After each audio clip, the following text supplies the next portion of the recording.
Iran America कशीदगी और America की जानिब से जंग की धमकियां, ऐसे में रशिया और ईरान की आला क़यादत के दरमियान एक अहम मुलाकात हुई है। इस मुलाकात में क्या हुआ, जंग के बारे में क्या बातें हुई, रशिया की जानिब से ईरान को क्या लॉजिस्टिक्स दी जाएंगी, इसी बारे में आमिर रज़ा से बात करते हैं। आमिर भाई, एक बड़ी अहम मुलाकात हुई है, ये मुलाकात किसके दरमियान हुई और इसमें क्या हुआ?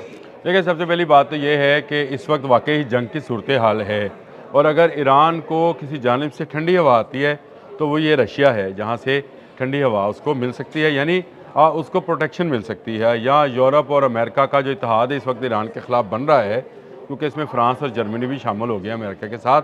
ये शायद आपके लिए नाजरीन के लिए ख़बर है, आपके लिए तो नहीं, नाजरीन के लिए ख़बर है कि फ़्रांस और जर्मनी ने भी अमेरिका का साथ देने का ऐलान कर दिया है। ऐसे में ईरान की सुप्रीम कौंसल सिक्योरिटी कौंसिल के जो अली रिहानी हैं, उन्होंने मुलाकात की है, और इस मुलाकात की कंफर्मेशन जो है क्रेमलिन से जारी हुई है। यानी क्रेमलिन उनका सरकारी, आप समझें कि उनके सरकारी जो सदारती महल है, वहाँ से जारी की गई है। व्लादिमीर पुतिन के साथ ये मुलाकात हुई है, और सिर्फ ये मुलाकात उन 24 घंटों के बाद हुई है जिसमें मैंने कहा था कि रशिया और ईरान में $25 बिलियन का एटमी मुआहदा हुआ है।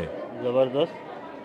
ये न्यूक्लियर मुआहदा जो था $25 बिलियन का है, और इस $25 बिलियन के साथ वो एटमी रिएक्टर्स जो है वो तमीर करेगा, और उसके बाद पहला रिएक्टर जो है इस वक्त हारजीमान में जो उसका सूबा है ईरान का, वहाँ पर उसने काम का आगाज़ भी कर दिया। तो इसलिए मैंने ये बात आपको आपके साथ ही व्लॉग में बताई थी कि मुझे अंदेशा ये है कि रशियंस और चाइनीज़ जो हैं वो साइंटिस्ट इस वक्त मौजूद हैं, और ईरान का बड़ी तेज़ी के साथ दिफाई निज़ाम जो है उसको मुतहर्रिक किए हुए हैं। ये निज़ाम जो है इसके पीछे रशिया है। और आप ये बात ज़रा ज़हन में रखें कि ऐसी जंग की सूरत हाल में जिस वक्त अमरीकी बहरी बेड़ा मौजूद है, डोनाल्ड ट्रंप धमकियाँ लगा रहे हैं, मसूद पज़ेश्कियान और अब्बास अराग़ची जो है वो उसके ऊपर धमकी के ऊपर धमकी लगा रहे हैं, जो भी आप करें धमकी पर धमकी लगा, यानी दोनों तरफ से रद्द अमल दिखाया जा रहा है। ऐसे में व्लादिमीर पुतिन का एक मुल्क की सिक्योरिटी कौंसिल के सरबराह से मुलाकात करना, ये किसी प्रेसिडेंट से मुलाकात, सुप्रीम कमांडर से मुलाकात नहीं है, ये फौजी सिक्योरिटी कौंसिल से मुराद उनकी, इसी तरह समझे उनके आर्मी चीफ ने मुलाकात की है, यानी उनके फील्ड मार्शल ने मुलाकात की है। आप इसको इस एंगल से लें तो ये इसमें क्या बाहमी तल्लुकात पर बात हुई होगी, क्या कोई तजारत, कोई गंदम का लेन देन हुआ होगा या तेल का लेन देन हुआ, पर ही बात हुई इस पर न्यूक्लियर मामलात पे बात हुई होगी। जो मैं ये $25 बिलियन है, आपको अंदाज़ा है कि ये $25 बिलियन रूबल्स में कितने बनते होंगे, और ईरानी अगर तुमन में देखे जाएँ या दरहम में देखे जाएँ तो क्या, रियाल में भी देखे जाएँ तो क्या बनते होंगे।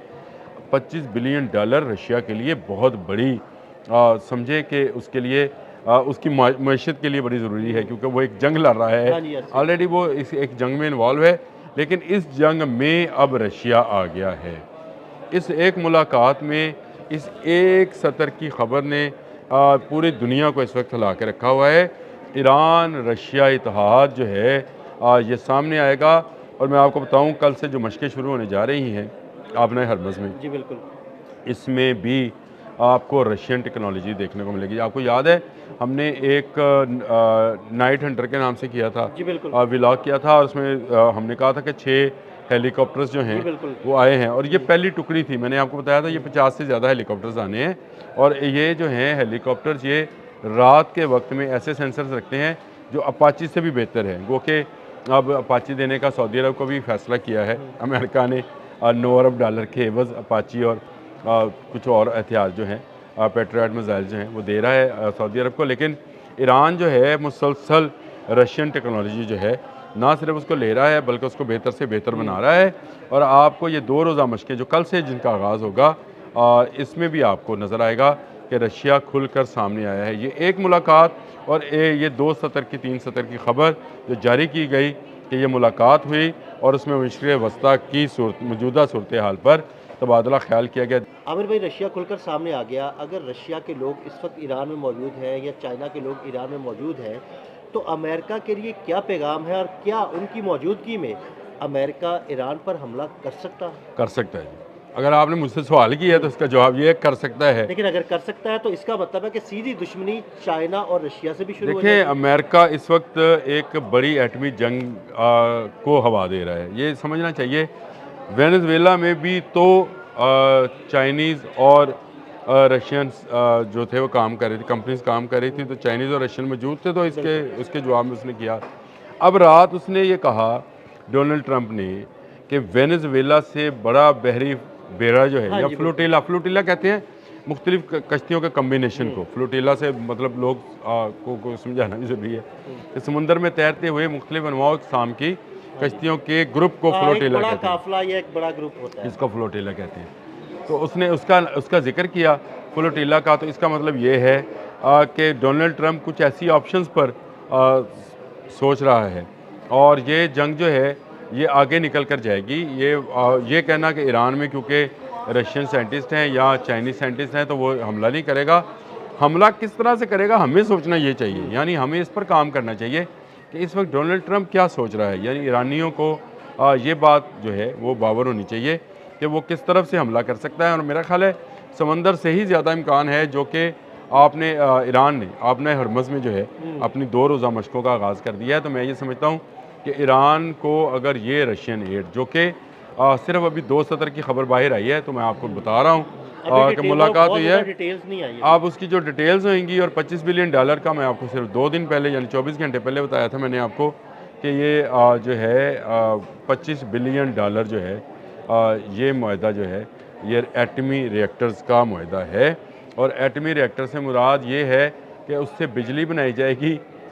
آپ کا خیال ہمارا یہ ہے, آپ کا خیال ہے کہ بجلی بنائی جائے گی, امریکہ لیکن کیا بنایا جائے گا اور کیا بنایا جا چکا ہے, یہ بڑا سوال ہے کہ کیا بنایا جا چکا ہے. اور کیا یہ معاہدہ ایسے وقت میں سامنے آیا ہے جب امریکہ سر پہ چڑھا ہوا ہے, اور ایسے وقت میں سامنے آیا ہے جب ایران اپنی فوجی مشقیں کر رہا ہے, ایسے وقت میں سامنے آیا ہے جب دنیا ایک بڑی جنگ کے دہانے پر پہنچی ہے, جس پر امریکن صدر ڈونلڈ ٹرمپ روزانہ پٹرول چھڑک رہے ہیں. اور یہ پٹرول کا چھڑکنا جو ہے یہ ان کی اپنے لیے بھی خطرہ ثابت ہوگا. دیکھیں وہ کہتے ہیں کہ آپ کا وینزویلا میں آپ نے قبضہ کیا, آپ کا بھرم باقی رہا کہ آپ بھائی دنیا میں طاقتور ہیں, لیکن اب آپ یہ کہیں کہ ہر جگہ سے رشیا اور چائنا جو ہے وہ آپ کو رستہ دیں گے, تو یہ مشکل ہے. کیونکہ یہ مڈل ایسٹ ہے, ایشیا کا مڈل, اور چائنا بھی اس کے ایک طرف ہے, رشیا بھی اس کے ایک طرف ہے. تو یہاں پر آپ کو اپنے گھر کے اندر تو اگر وہ کرنے دیں کارروائی, تو میرا خیال ہے پھر رشیا اور چین کو جو ہے وہ امریکہ کی اطاعت قبول کر لینی چاہیے اور اس کی غلامی میں چلے جانا چاہیے. یہ ہونے والا نہیں ہے. ایران کے راستے امریکہ کو مارا جائے گا, اور جس طرح سے افغانستان کے راستے رشیا کو مارا گیا تھا.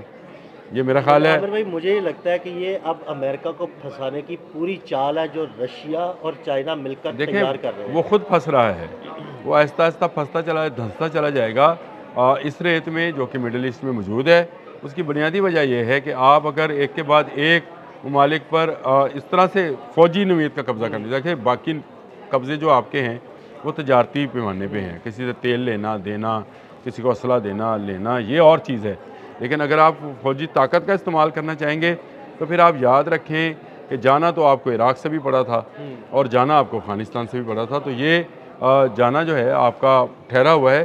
چائنا اور رشیا انتظار میں ہے کہ امریکہ کو کسی ایسے ملک میں پھنسائیں جہاں اس کو وہ مار پڑے جس طرح سے رشیا کے USSR کے ٹکڑے ہو کر وہ صرف رشیا رہ گیا, اسی طرح سے USA بھی جو ہے یہ بھی چند ریاستوں میں تقسیم ہو جائے. یعنی معاشی طور پر بھی اس کو نقصان ہو اور فوجی طاقت کے حوالے سے بھی اس کو نقصان ہو. تو میرا نہیں خیال کہ یہ ایران جو ہے ایک ایسی میٹھا لالی پاپ ہے جس کو آرام سے ڈونلڈ ٹرمپ جو ہے اپنے منہ میں رکھ کر چوستے رہیں گے. یہ ان کے لیے کانٹوں بھرا ایک پھل ہوگا جس کو نہ وہ چبا پائیں گے نہ اگل پائیں گے. اور روس اور چین مل کر ایران میں امریکہ کو سزا دیں گے, یاد رکھیں. بہت شکریہ عامر رضا جی. بالکل عامر رضا نے بڑی تفصیل کے ساتھ اس سارے معاملے پر روشنی ڈالی اور یہ بھی بتایا کہ دراصل اس ملاقات کا مقصد کیا تھا. عدیل احمد اور عامر رضا کو اجازت دیجیے گا. اللہ حافظ.